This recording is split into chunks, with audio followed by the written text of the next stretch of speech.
واللہ ما طلعت شمس ولا غربت. درود شریف کے فضائل اور اس کے فوائد تو بے شمار ہیں، لیکن کسی سالک کی روحانی ترقی میں درود شریف کا کیا کردار ہے، یہ بات ذرا سمجھ لیں. ہمارا یہ عقیدہ ہے کہ جب ہم درود شریف پڑھتے ہیں تو فرشتے یہ درود شریف لے لیتے ہیں اور حضور صلی اللہ علیہ وسلم کی خدمت میں پیش کرتے ہیں کہ اللہ کے نبی، یہ فلاں ولد فلاں کی جانب سے آپ کے لیے ہدیہ ہے. فرشتے ہدیہ کی شکل میں درود شریف حضور کی خدمت میں پہنچاتے ہیں. اب ایک اور بات سمجھ لیں کہ حضور صلی اللہ علیہ وسلم کا عمر بھر کا یہ معمول تھا کہ جب بھی کوئی بندہ ان کی خدمت میں ہدیہ پیش کرتا تھا، آپ صلی اللہ علیہ وسلم ضرور اس کا بدلہ اور عوض دیا کرتے تھے. آپ کا یہ معمول تھا. اب اگر معمول تھا تو آج بھی ہمارا یہ عقیدہ ہے کہ حضور صلی اللہ علیہ وسلم اپنی قبر مبارک میں حیات دنیاویہ کے ساتھ حیات ہیں، حیات دنیاویہ کے ساتھ حیات ہیں.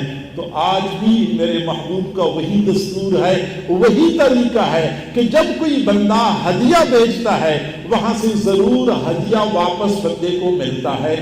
لیکن جب تک وہ اس دنیا میں تھے، مادی اور روحانی دونوں طرح کے ہدایہ لوگوں کو دیا کرتے تھے.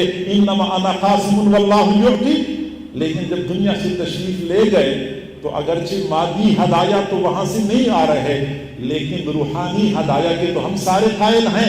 کسی بھی اللہ والے کا فیض ان کی دنیا سے جانے کے بعد منقطع نہیں ہوتا، یہ فیض اسی طرح جاری و ساری ہوتا ہے. لہذا حضور صلی اللہ علیہ وسلم کا فیض تو بدرجہ اتم جاری ہوگا. ہم اگر یہاں سے ہدایہ بھیجتے رہیں گے تو وہاں سے روحانی فیض کا انتقال ضرور ہوگا.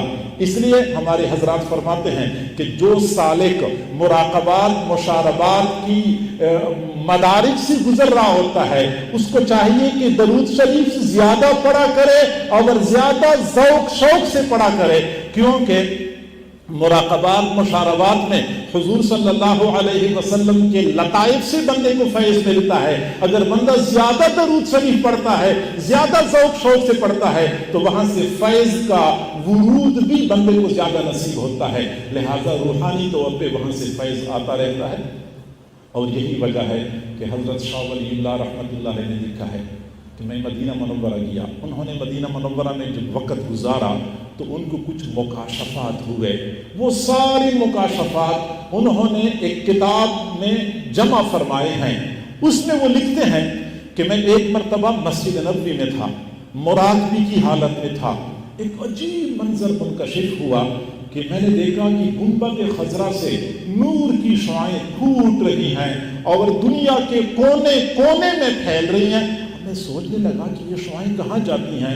پھر میں نے مراقبے کی حالت میں ہی دیکھا کہ روئے زمین پر جہاں کہیں حدیث پڑھنے والے یا پڑھانے والے حضرات مصروف تھے، ان کے قلوب تک یہ نور کی شعاعیں پہنچ رہی تھی.